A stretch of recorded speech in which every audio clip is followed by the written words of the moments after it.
Hey, good morning, everybody. Sandra here. Thank y'all for joining me today on my channel. And so today is coming up on, I'm fully into day 14 on my extended water fast, doctor monitored. And so I keep forgetting, look at the camera. So this makes, as of 10 a.m. this morning, and we're almost there, this makes 324 hours into my water fast. Today is Friday, July 19th, 2019. I am at Back to the Garden PR in beautiful Puerto Rico doing my water fast. So let's go ahead and get the stats out of the way real quick. First of all, yesterday, well, 2 days ago, last time I made my video, I weighed 107.2. Yesterday, I weighed 106.6. And today, I weigh 105.6. This morning, my blood pressure was 108/78. And my pulse, which is normally 45, because I have bradycardia, is 64 today, but that will not last. An extended water fast will not cure bradycardia, so that will go back down when I'm done with my water fast. Okay, so how do I feel? Yes, it's just like Denise said, this is very cyclical, and so 2 days ago I had the most amazing day. It was the best day, and I actually think today is going to be another amazing day. And so yesterday my energy level did drop just a little bit, but I attribute that to the fact that I am addicted to my phone, and I leave it on at night, and I turn over a lot in my sleep. So 2 nights ago, when I woke up to turn over, it was exactly 3:40, and what did I do? I made the mistake of looking at my phone, and then I answered just a few Facebook comments in my thread from a post I had made that earlier that evening, and then that woke me up, and then I was unable to sleep the rest of the night, and I attribute yesterday's extra fatigue to that fact. So I was pretty draggy most of the day yesterday, excuse me. So that was all my fault for that. Last night I experimented with turning off my phone entirely when I went to bed, and it seriously did make all the difference in the world. And I'm thinking, if I can develop the self-discipline for this, that from now on I am going to start using my actual old-fashioned alarm clock only, and to wake me up in the morning, and turn my phone off every night and stop letting it sit there on the bed next to me, or use my tablet if I'm but no, I probably will just attempt to turn everything off and just use my alarm clock, because I definitely got a more restful sleep last night. And so other than the extra fatigue from not sleeping well that night before, yesterday went pretty well. My sore throat is now almost entirely gone. Well, it's gone. My sore throat's gone today. Yesterday it was almost entirely, but now it's entirely gone. And I feel like everything is fine in there now. So that is, a really good improvement for me. I've just about decided that what is on my skin is not psoriasis. I do not have psoriasis. I do not have eczema. I have AK, which I think is called actinin keratosis, which is a precancer, just like Dr. Furman said, and Dr. Esser when they both looked at it. And it's from here all the way down, which is the areas that, as a girl, were exposed to the sun a lot. Since I'm so fair, I was never one to just lay out in the sun and put butter on or oil or whatever and do that. I never would have done that, but I did. I was out in the sun a lot, at Girl Scout camp and church camp, and just playing outside. And so I did get a lot of exposure of the sun from here down, so from my elbows down, and that's the only place I have it. So I believe that it is just the AK, and I don't think that water fasting is going to heal that. It would be great if it did in the future, but more than likely I will make an appointment with a dermatologist to have eventually have that burned off. But I'm going to give it some more time before I do that. Let's see what else. as far as how I felt yesterday, that's pretty much how I felt. One thing I've discovered is that talking is the one thing that makes me really, really thirsty. So I actually did very little talking yesterday, as little as possible, not because I didn't feel like talking, but because if I'm limited to 60 ounces a day to prevent flushing out my electrolytes and my potassium, then I need to reserve my water, to last me all day. But after I talk a while, I get more thirsty than if I weren't talking. So, this is making me thirsty right now, just talking to you. And I've got a little bit of water here, but I'm committed to doing this at least every other day if I can. So, that was what I wanted to say. Now, some of you are definitely going to disagree with me on this, but this is something that Dr. Asa said in his presentation 2 days ago, and I agree with him 100%. He said that when you drink anything other than water during an extended water fast, then you're actually no longer fasting. You're now on a diet. So if you drink black coffee during an extended water fast, you're actually on a coffee diet. You're not extended water fasting. You're on a coffee diet. If you drink herbal teas during an extended water fast, you're on an herbal tea diet, and you're not extended water fasting. And so that really made sense to me. Perhaps if you're in intermittent fasting, it might be okay because I've done that, drink my mint tea and that kind of thing. But, with a little lemon or whatever. But but when you're doing an extended water fast, you need to try to refrain from all of that. And I asked him about, well, what about people who add salt? He goes, well, that's out of fear. They're afraid of their nutrient density, minerals and things like that.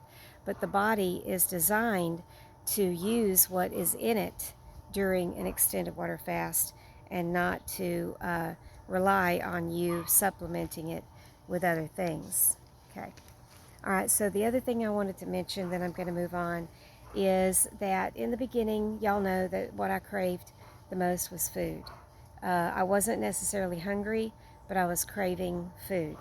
And now that craving has been replaced with energy. I'm craving energy right now, and I'm very, very jelly of people with energy. I have very little of it. I have more than my companions here. They're still in that stage of they're still in the valley right now. Both of them are still in the valley. I've come out of the valley for the most part, but I really miss, right now I'm really missing the elliptical. I don't miss the stair climber, but I'm really missing the elliptical. And I'm really missing the sports complex in Bushnell, and being able to walk in the sun on a rather cold day, hot day, doesn't matter. Even in the rain, doesn't matter. Mud puddles, doesn't matter. I'm really missing walking and just feeling energetic, which is something that I have felt tremendously since becoming a Nutritarian. I float around my classroom. I just feel amazing all of the time. And as long as I'm getting 6 to 7 hours of sleep at night, I feel great energy as a Nutritarian. And that is one thing that goes away when you're water fasting, is your energy. It's just a natural part of it. So last night I was watching a great little movie, which I would like to recommend, called The Train, what's it called? The Train, not the station, I can't remember now, but it's the Station Master. No, anyway, it's with Peter Dinklage, and it's from 2003, and Peter Dinklage is the guy who played Tyrion Lannister in Game of Thrones. This movie was way before that, and the movie is all about friendship. It's a great movie. It also has Michelle Williams in it, and those are the two big names in the movie.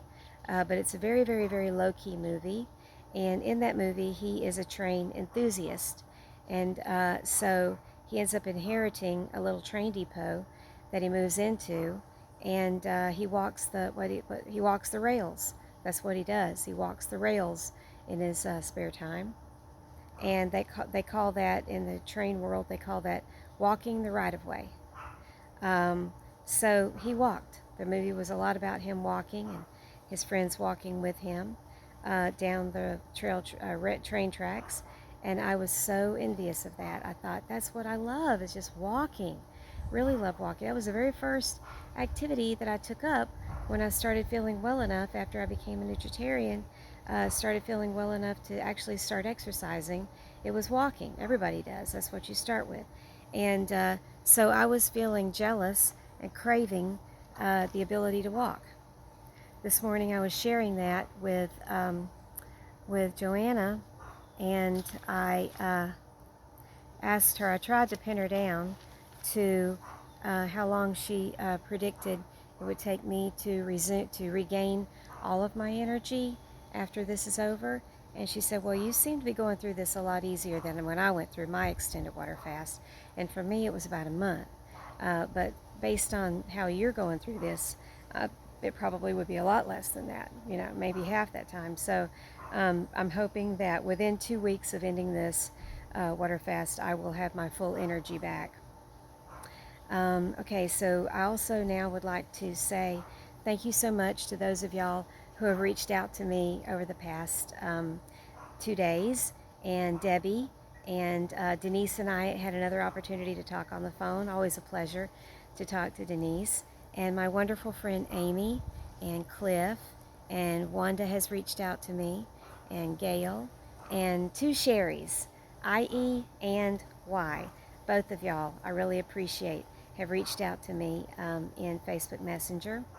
Also, my cousin Bill has been keeping contact with me and sharing some things that are going on in their families' lives with me. And one of my former students, Tenoda, and another former student, Brady, both have reached out to me and told me how proud they are of me, and I'm very appreciative of that. And my new buddy Ruth that I met at the conference, you are awesome, and thank you for calling me yesterday.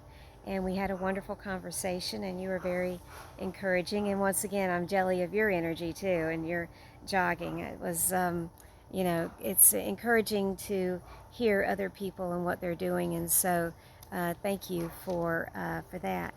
And then the other thing on the energy thing is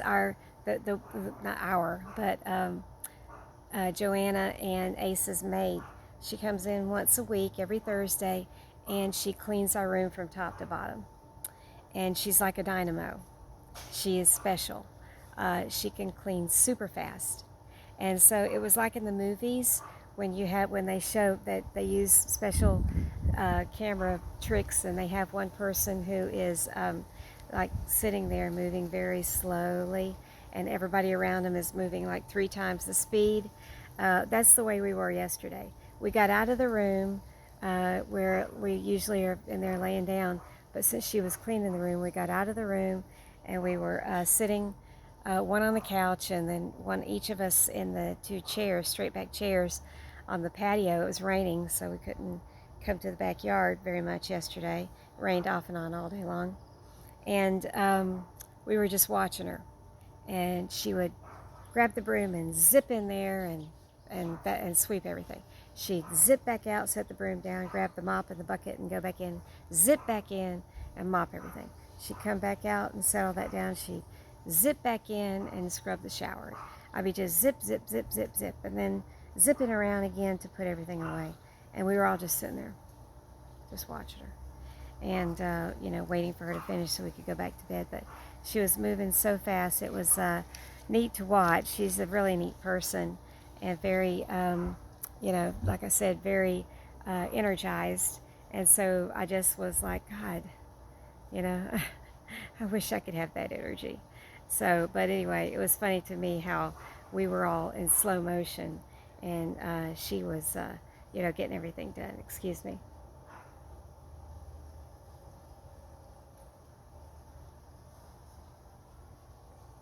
But we know that our day is coming when we are going to experience renewed energy and even better energy and more vitality and more health based on the benefits that we'll continue to reap from our extended water fast when this is over.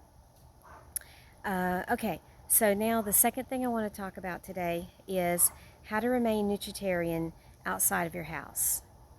For me personally, remaining nutritarian outside of my house, I find, is easier than when I'm in my home. Because when I'm in my home, that's when I want to nosh. But I do better when I'm gone. Even on long trips, like my 12-day trip recently to Italy, I had more determination than I do in my own house. Sometimes in my house, I'll keep going back in the kitchen and noshing unless I set myself on an intermittent fasting schedule and I stick to that firmly. I can eat all day. It's always nutritarian, but I can eat all day. So how do you remain a nutritarian when you're outside your house? I want to break this down into four categories. When you're at work all day, when you're at work and then you still have to be gone, like through dinner all day. Number two, theme parks, fairs, and ball games. Number three, and other such places. Number three, restaurants and social gatherings where food is provided. And number four, social gatherings where you are supposed to contribute. Okay, number one, work all day. This is what has worked for me.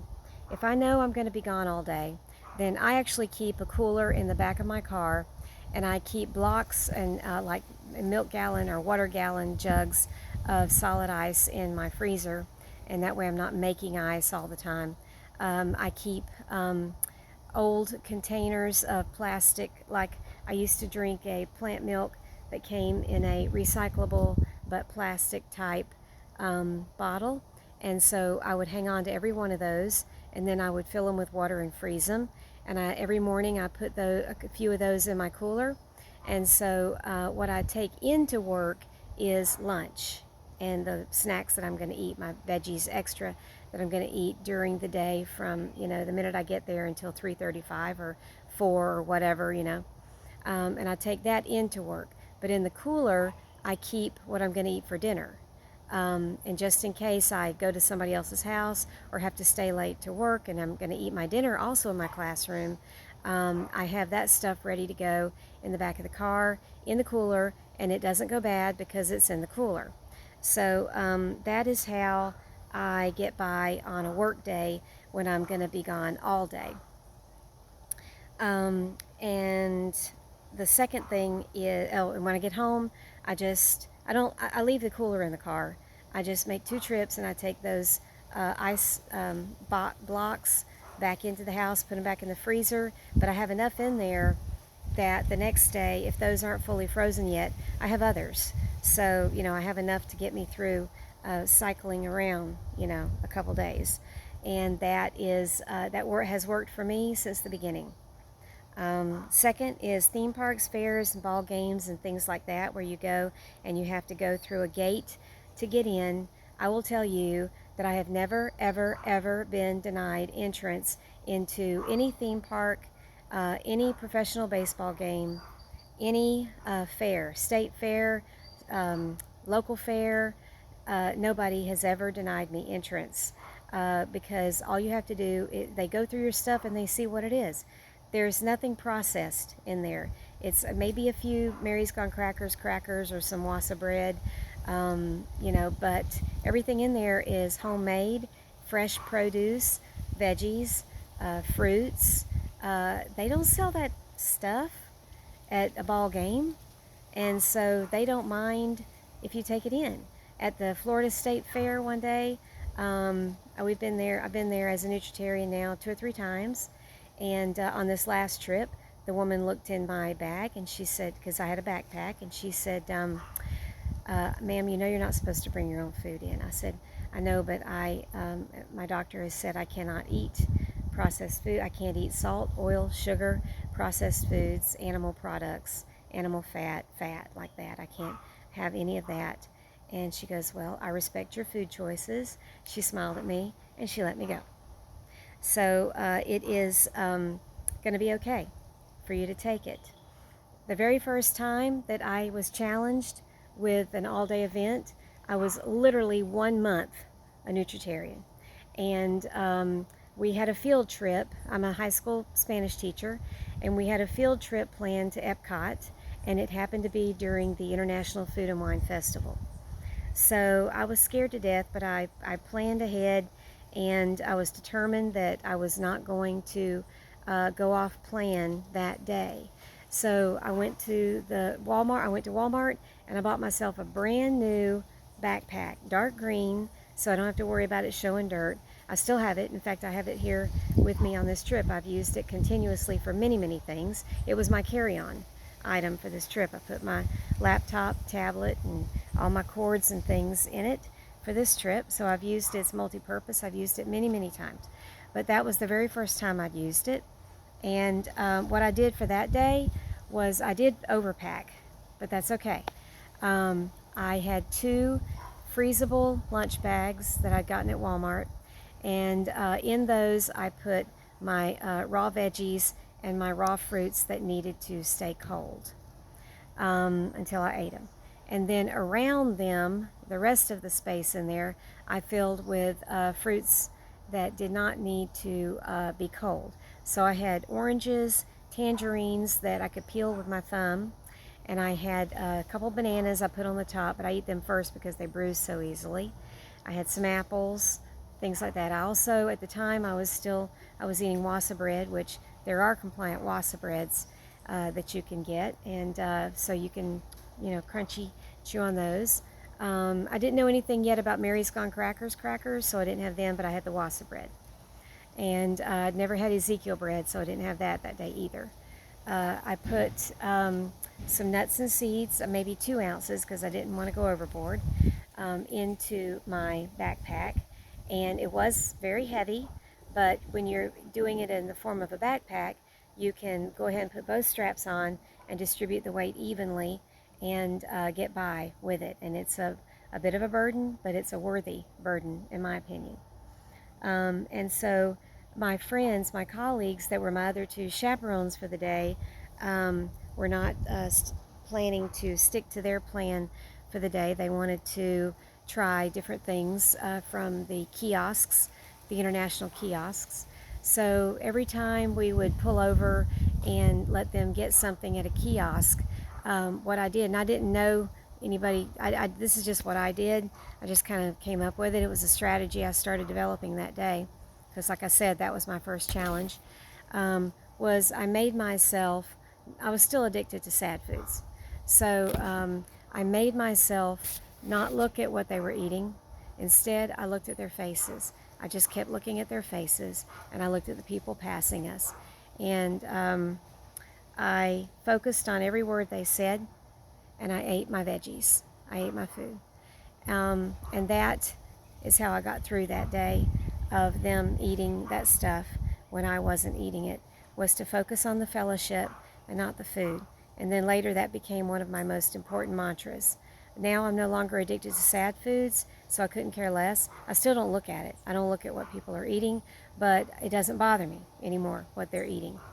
So focus on the fellowship, not the food, is a way to get by when you have to be around people at any of these things I'm talking about, whether it's at work or eating lunch with your colleagues, or theme parks, ball games, whatever.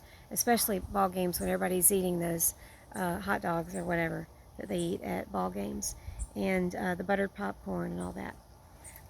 Okay, so let me go ahead and now go in a little bit deeper into this whole taking your food with you for an all-day thing like a theme park. I recommend a couple different things here, different methods that you can take.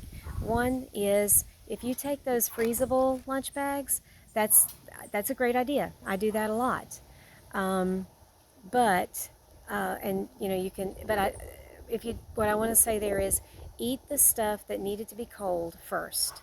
Go ahead and just eat your broccoli, your cauliflower, your cucumbers, your carrots, the things that you have down in that refrigerated section. Eat that first, and then move on. And your grapes, and your cherries and things like that. You could also take a little container of beautiful fresh berries, mixed berries. And when they're eating something that is particularly tempting, eat those beautiful berries, because that way you won't feel deprived. Anybody who's eating a bowl of fresh berries, especially a mixed bowl with lots of colors in it, with sliced strawberries and blueberries, blackberries, red raspberries, and those golden berries, those Cape gooseberries, those pretty yellow little nightshades, you're the luckiest person in the world when you're eating a bowl of that. And everybody's going to be jealous of you while they're eating their deep fried garbage. They know that what they're eating is bad for them and what you're eating is good for you. So you can't go wrong with a bowl of berries. So you can take berries with you and put some of those really neat looking long grapes in there, or some cotton candy grapes, or for me it would be Midnight Beauty grapes. That you can't beat a Midnight Beauty grape. That's my favorite. The sun is coming. It's moving fast. It's going to hit me here in a minute. I'm trying to be in the shade, but it's coming. Okay, so let's see here. Oh yeah, I only have 9 minutes here, and then I know my phone's going to cut me off like the other day. All right, so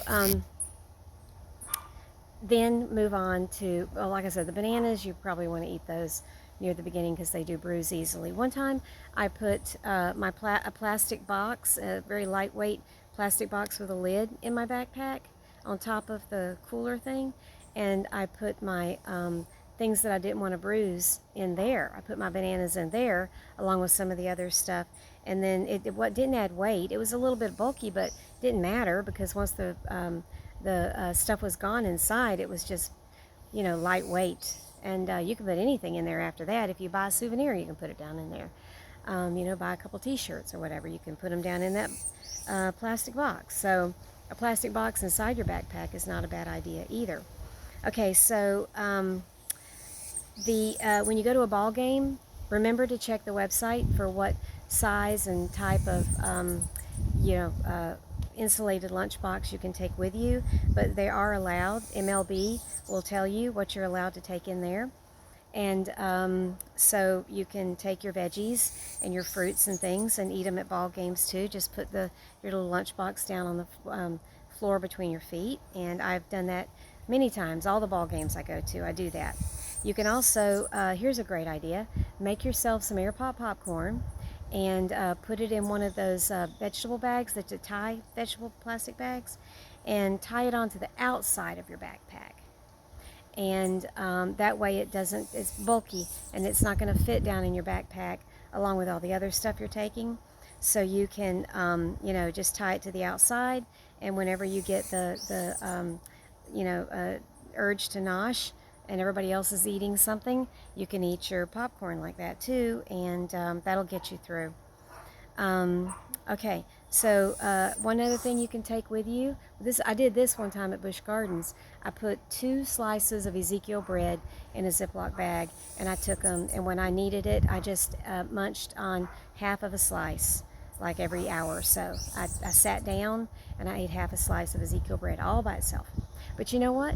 You can make Kathy Fisher's tuna salad. It's really good in her cookbook, straightupfood.com, and on her website, or Straight Up Food, or on her website, straightupfood.com. And you could take that, take it separately, or go ahead and make a sandwich out of it with some spinach or whatever. And you could, make yourself a sandwich at a theme park. Or you could eat that. You could take hummus with you.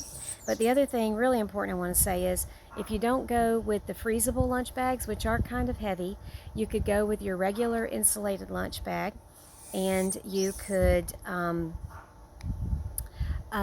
take a bowl of your soup that's frozen, or a bowl of your beans that you've made in the Instant Pot and you've frozen them, your little cup of beans, and let those be your ice bucket. Let those be your ice pack in your lunch bag, in your regular insulated lunch bag.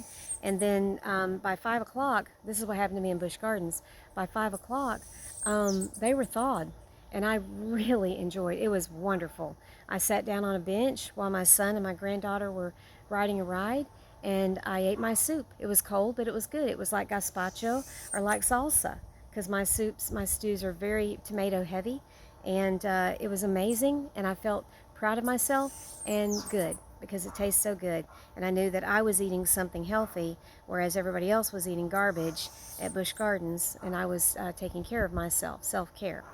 So, and another idea is that you can, instead of using the freezables, or if you don't have soups frozen and stuff that you can put down in the bottom and then put your veggies on top of that and let the frozen soup and the beans keep them cold, is that you can put make disposable throwaway ice packets out of either snack size Ziploc bags or sandwich size. And you don't even have to throw away the bags. Just later in the day when they're really thawed out, dump out the water and the ice and hang on to the bag. When you get home, do it again. Freeze water in them again and have them. That way you're not toting around extra weight, all day long like you do with a freezable lunch bag or with those blocks, blue cube things that freeze. By the end of the day, your backpack is going to be pretty light because you either ate it or you disposed of the ice in it. So that's another idea.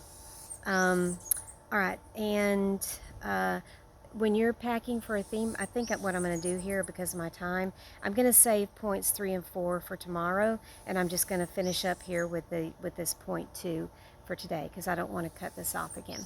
So another thing is, I don't know if you've ever tried this, but in the beginning I didn't even take beans because I thought, well, that's not going to work.